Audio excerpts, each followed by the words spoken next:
News and views from the best voices in our game. Subscribe to the Cricket News YouTube channel and press the bell icon for unparalleled cricket coverage.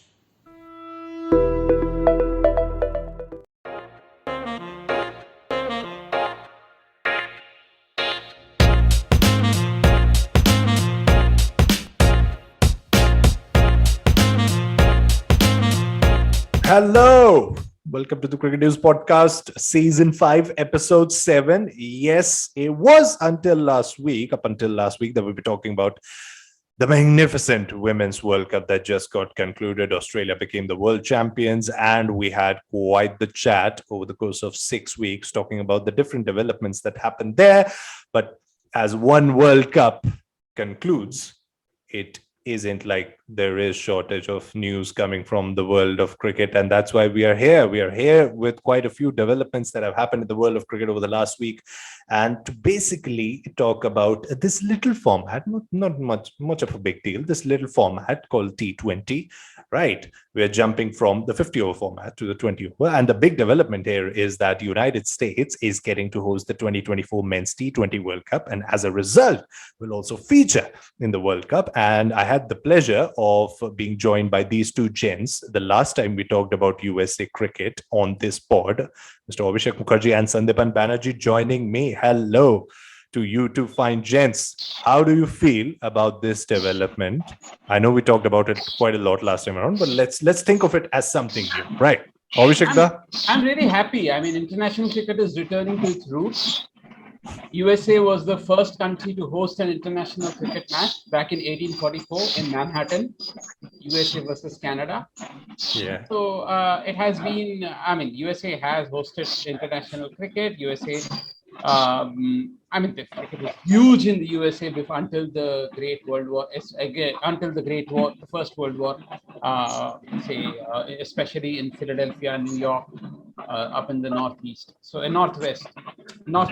So essentially after that, cricket went away, but cricket started coming back in 1998 when the first edition of the Champions Trophy was played.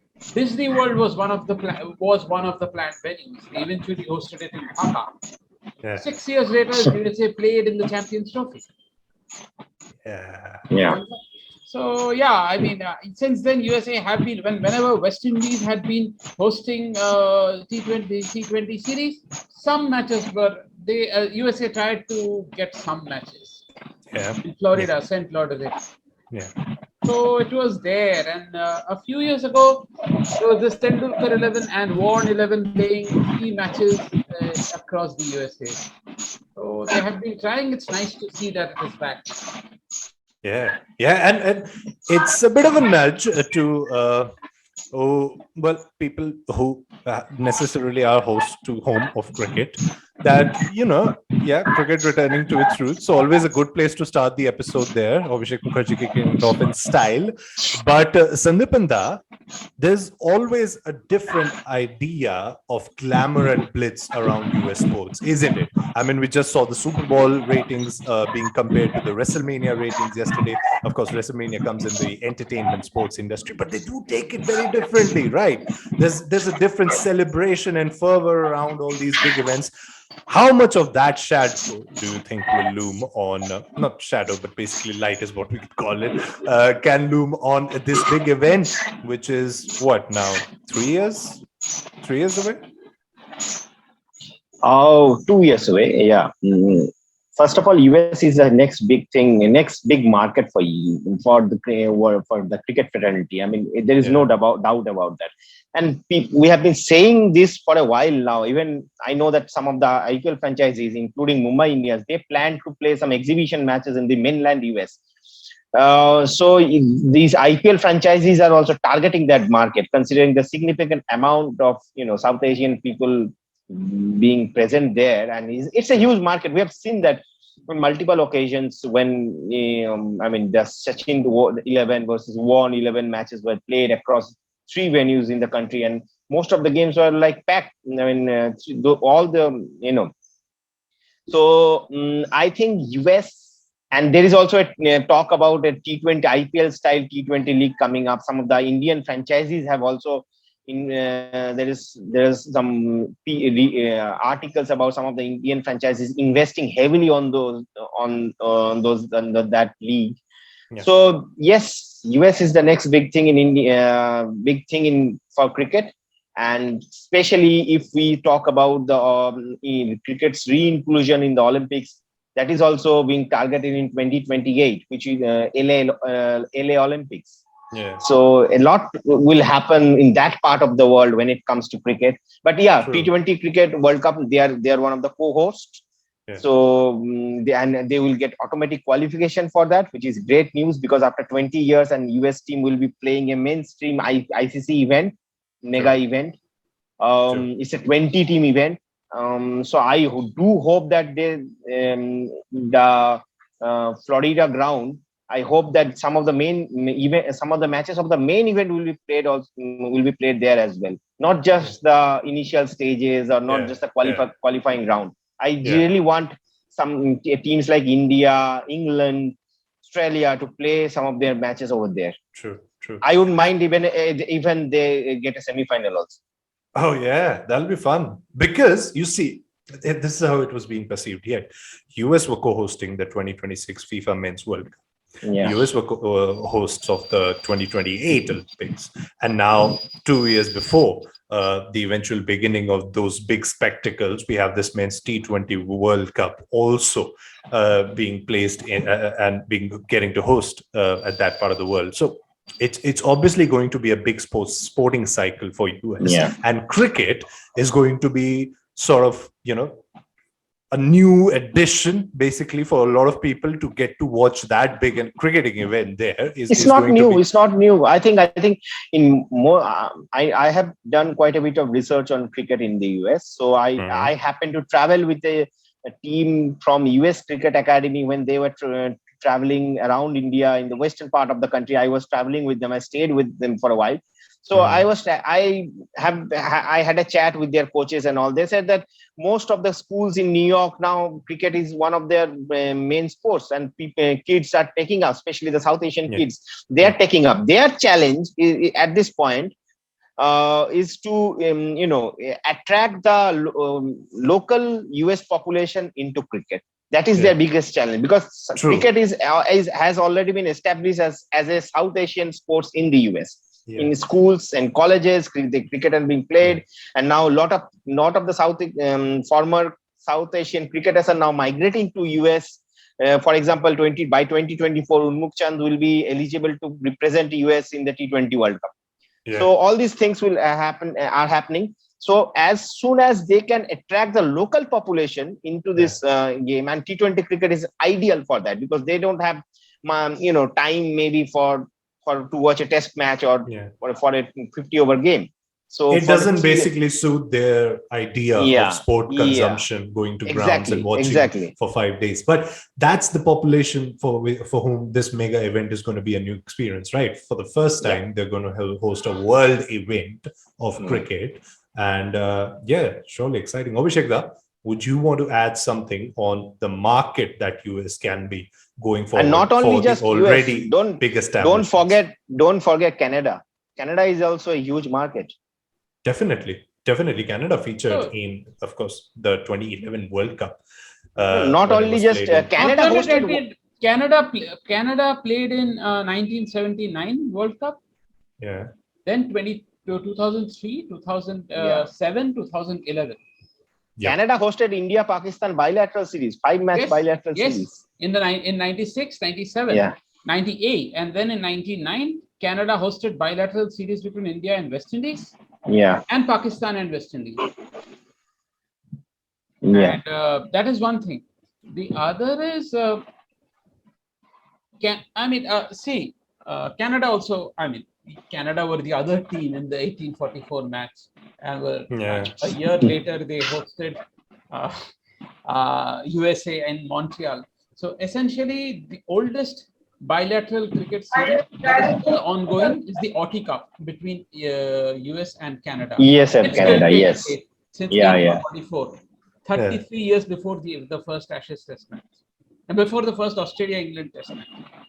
Wow. So way older than the Olympics or anything.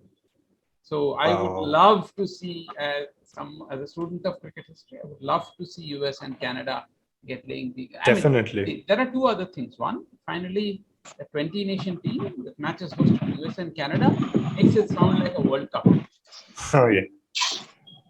They're finally putting the world in the World Cup. Yeah.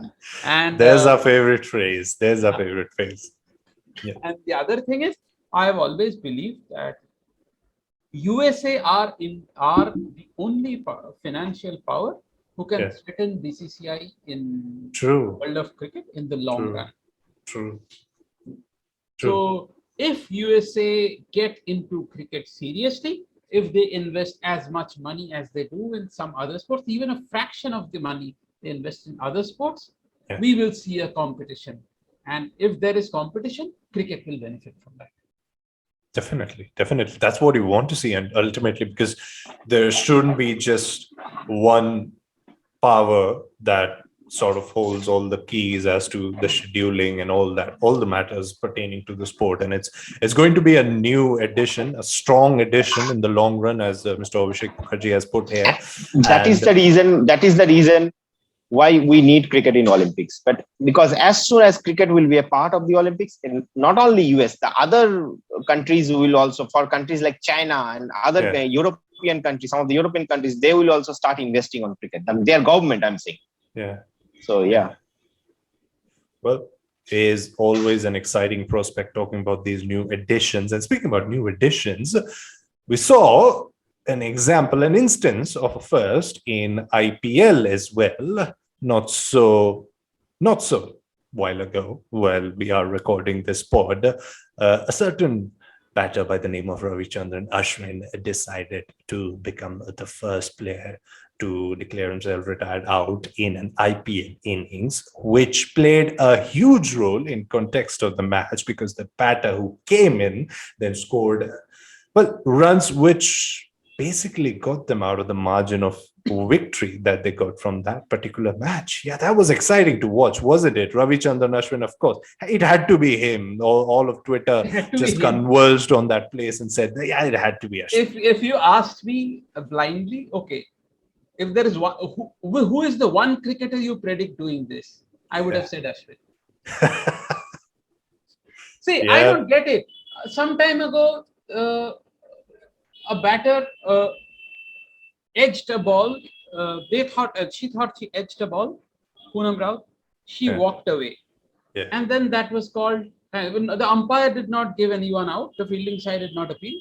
He walked away. And that was called great spirit.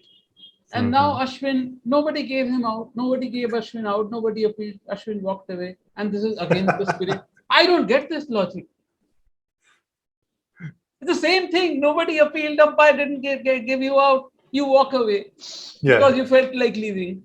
Yeah. So sometimes it's for spirit. Sometimes it's against spirit. I don't get it. But I think you'll be seeing much more of this happening. This will happen. Oh yeah. I just feel that I really want Ashwin as the head of ICC Cricket Committee. Yes. Oh yeah. Not now. Of course. There'll be too much multitasking even for someone like him, handling his YouTube channel as far as content is concerned, playing cricket, and then of course handling cricket itself.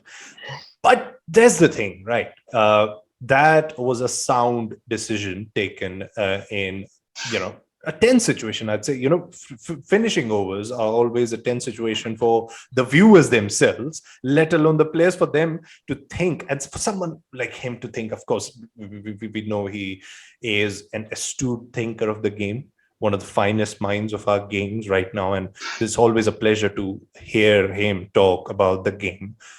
But this now also brings us into the larger topic of discussion that we wanted to have on this pod, which is which are the teams who have a sound understanding of this format. We have seen this league now for some time, not like completely, it's going to be a long season, but have you seen teams now who have shown traits of really moving from the sort of stereotypical remarks around, okay, these are the runs that you require in the power play, and then, do something special. For me, for say, I have an instance in my mind.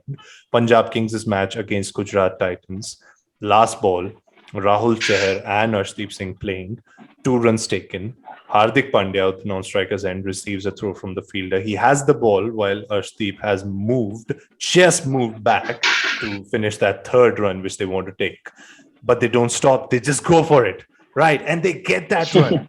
And that's essentially the meaning of this format, right? If you don't take chances, you're not going to get those extra runs. I really don't know why they don't do it every time, in every match. You don't lose anything. Yeah. You just talked about our understanding of this in gully cricket, right? We used to run on the last balls. Yeah. You don't lose anything. True. You lose your wicket, so what? You think they should have? No, but maybe in the longer run, NRR with wickets falling. Oh, wickets. NRR doesn't depend on wickets. It's always balls per run. Yeah. So why don't you run every time? Even if it was in an alternate universe, why would you want to think about NRR over 1 run so early in the tournament, right? Yeah, but even that is another logic that every run scored extra early in the tournament is the same as every run scored extra late in the tournament.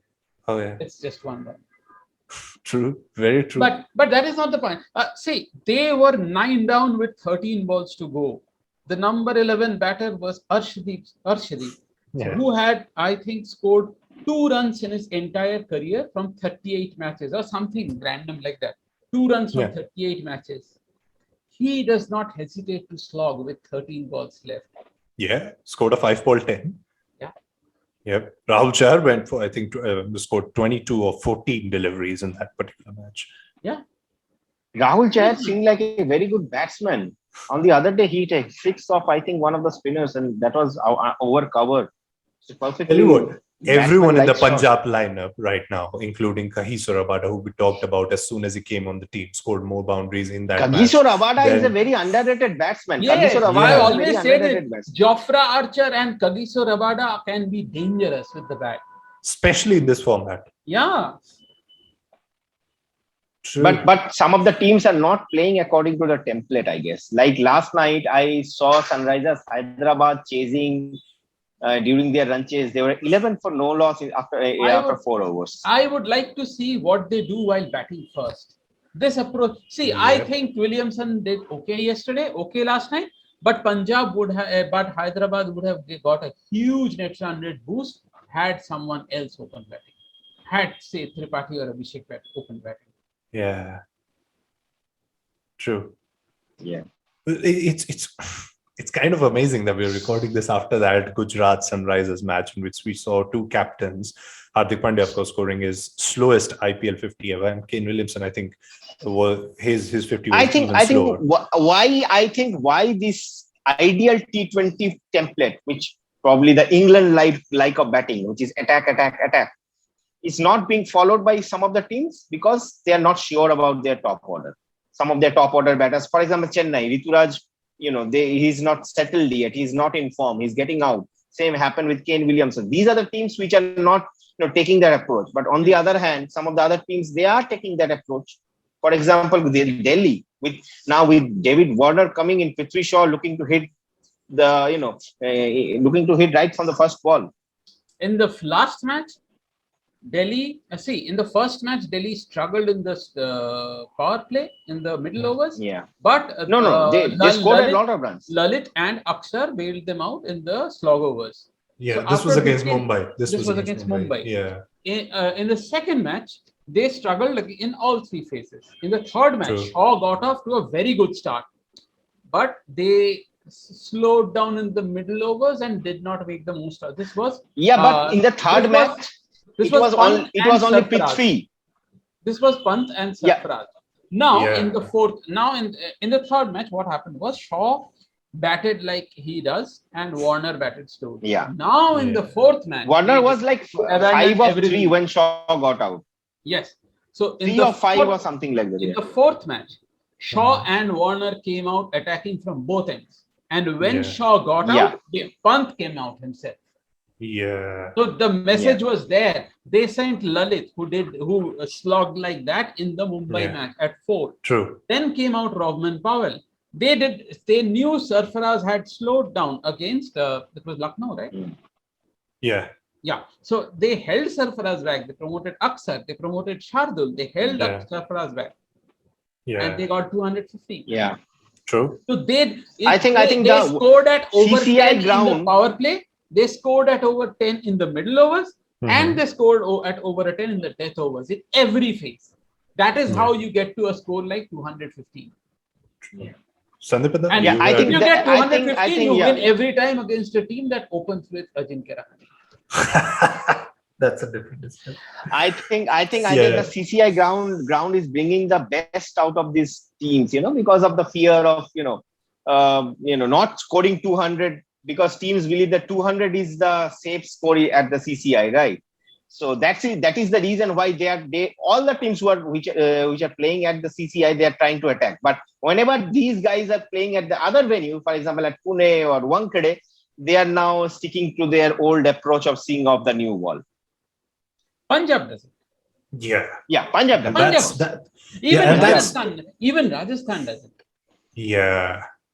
And one day Rajasthan will get all of it. The question is when. You have Trent Bolt batting at 8.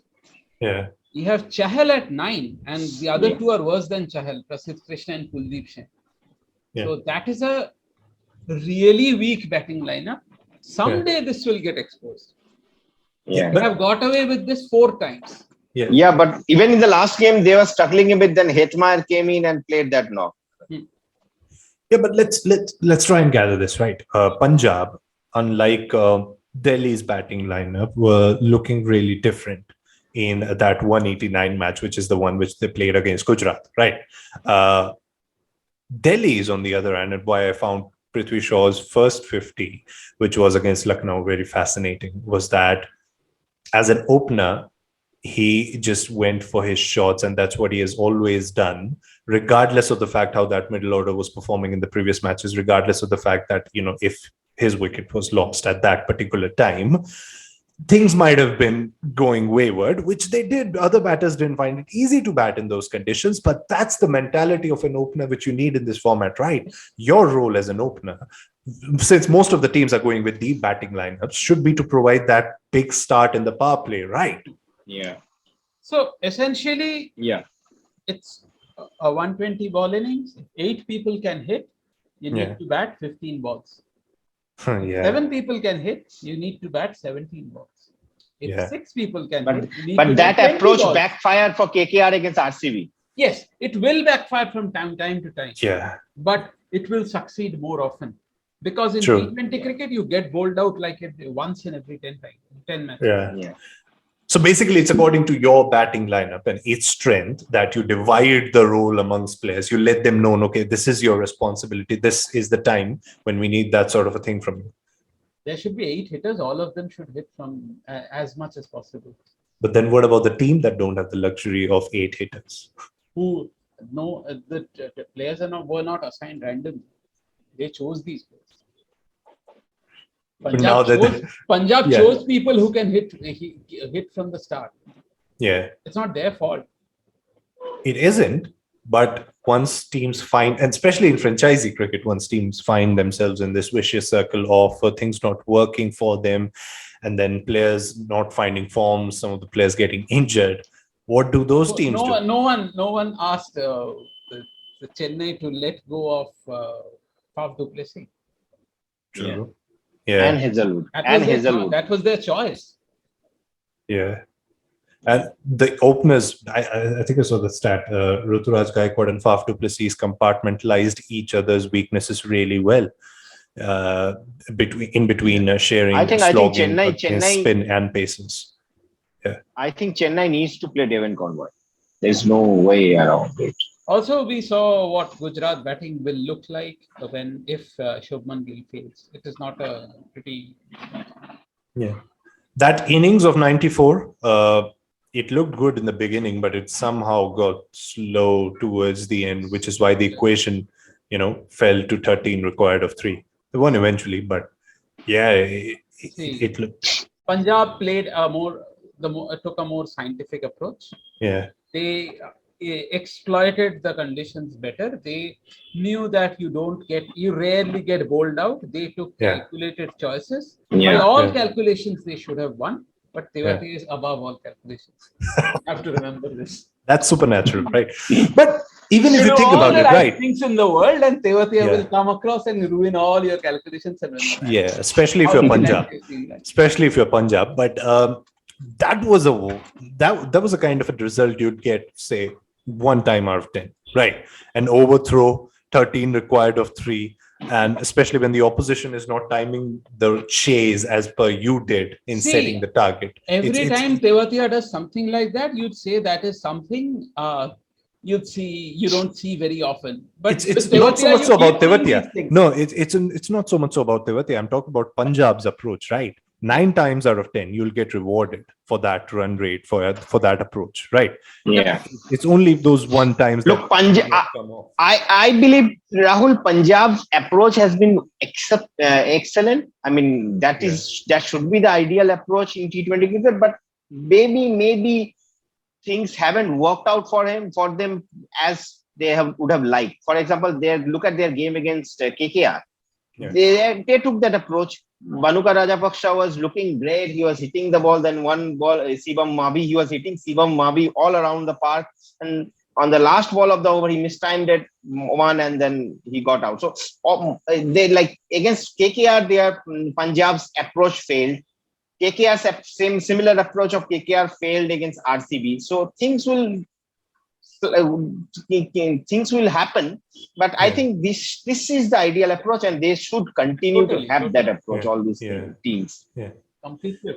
Yeah, there is no way around it. There is no way around it. KKR, I think, did really well that day. Bangalore. I mean, they even did the right thing. I remember they sent Narayan just when they anticipated Hasaranga. And it even worked. It backfired. It will backfire from time to time. But you will succeed more often. I like to think there was a certain Dinesh Karthik behind the stumps who did help in measuring the destruction that Sunil Narayan can cause and help Hasaranga out with getting that wicket. But that's for another day. Let's also talk about bowling a bit, right? Gujarat, and I'm particularly fond of how they operate in their initial overs. Bring in a Mohammad Shami with that first over. It's a no-brainer. Hardik Pandya in his peak fitness right now. Touch wood. In the second over, there's a Loki Ferguson who comes in the power play as well. And it has worked for them most of the times. And then comes a Rashid Khan. This also has to be some sort of a planned strategy on their part as to how to approach this format, making the most of your bowlers in those initial 10 overs, right? Also, I think Gujarat's success will depend a lot on how much Hardik stays fit. True. Because if Hardik's fitness if Hardik's fitness becomes a concern, then he will not bowl those overs, and then Gujarat will have to sacrifice a batter for a bowler somewhere. Yeah, they have to get those 4 overs, so they have to bring in a bowler, and their batting lineup is already very weak. It is not a strong batting lineup. Shubman Gill has bailed them out twice. Yeah. And one of them was and T20 has bailed them out twice. I mean, I know T20 is T20, but even then, there are glaring weaknesses in that batting lineup. It is a bowling side. And if they have to leave, if Hardik gets injured, if they have to play an extra bowler leave out a batter, that will affect their chances. Gujarat's chances will depend on Hardik. Yeah. So I would love to see how Gujarat batting lineup performs against a good bowling side like KKR. Yeah. Now when we talk about templates, and now when we're talking about this format, is it safe to say that we used to talk so much about MI when they were peaking, right? 2018, 2019, 2020. They had the luxury of 3 all-rounders. We used to give them equally with the ball and the bat. that's sort of necessary for any successful T20 teams, right? They need those overs from their all-rounders. Yep. Up. Yeah. You pick three all-rounders, you pick 2 or 3 quality fast bowlers, you put Deepak, Ishan, Surya Kumar, Yadav, Rohit Sharma at the top. Yeah. Yeah. And this is a team they have built bit by bit. Yeah. True. This is their team. Now Definitely. I can remember one season when Kunal Pandya used to bat at number 4 continuously. So Krunal, Hardik, Ishan, Surya, Pollard, Rohit, Bumrah, even Rohit, these people became who they are because of their long stints Yeah. with Mumbai Indians. Yeah. I remember they had Chris Lynn sitting in the dugout just watching matches, and it was just unbelievable to see the quality that they had. But yeah, it's always good to look back in the past and look above a certain place to kind of talk about this. Which are the other teams, not just in IPL, but outside of IPL, maybe in some other leagues or international teams who you have seen fulfill this ideal T20 gameplay template over the years? Yeah, England, of course, England. West Indies, England. West Indies, from the very beginning, we have seen if it's a good ball, you keep it out, you defend it, whatever. It doesn't matter if it's a dot ball. If it's a good ball, pay it that respect. If it is not, try to hit a boundary. They don't run singles. Yeah. How many singles does Gale run, or Pollard run, or Russell run? And which bowler is not scared of them? Yeah. They know that in the long run, singles would not matter. For people who can hit sixes like that, singles would not matter. They will play out a few dot balls if needed. They don't rotate strike. And that's very indicative in the structure, not just structure, in the matches that take place in the Caribbean Premier League as well. Yeah. A lot of players going for those big hits, even the players Which is who are not. if you ask me, IPL is obviously the most high profile, most glamorous league. BBL, a lot of people are BBL fans. But the Pakistan Super League has some excellent fast bowling, local fast bowlers. Yeah. But CPL is the most fun league. There's no doubt about it. Yeah. If you watch a few CPL matches, you know what I'm talking about. Yeah. And remember, the pitches in the Caribbean Premier League are not as true or as good as the Indian pitches over here which you get in IPL. Still, they go for their shots, and I mean, CPL is like really fun league. I mean, I can remember one match in which Sunil Narayan in a super over bowled a maiden. Yes. Yeah, true. Sandipan, you were talking about England, and this sort of also brings me on the 100. I just want to conclude one team about CPL. Yeah. I was looking at the draft. The Trinidad team, they now have Gale. I think they have Pollard, Russell, Nareen, all these guys in the same team. I think Puran. Yeah, all these guys in the same team. Yeah. But to both of you, even when I was watching the opening day of the 100, and I'm sure that if I was thinking about those grounds, you must have as well. When a team keeps number of balls any player keeps number of balls in their head, it's obviously going to change their perception about the game a lot more, even when they go outside of that format, especially in T20. It's basically a difference of 20 balls.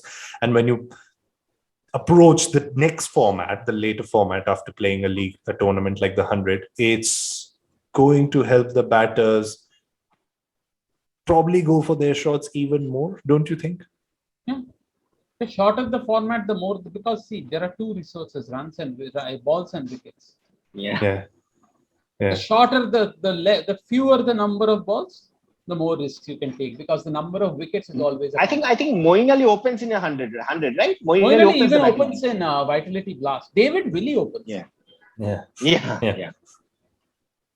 David Willey has 2 T20 hundreds. Yeah. Moeen Ali also opens in T20 cricket. They are T20. So essentially, you are not reducing the number of wickets. You are reducing only the number of balls.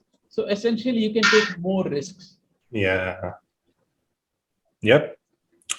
Well, it has been a fascinating discussion, and I'm sure we'll put more thoughts on this as IPL goes forward, as our season on the Cricket News podcast goes forward. Thank you so much, Sandipan Banerjee and Abhishek Mukherjee, for joining us.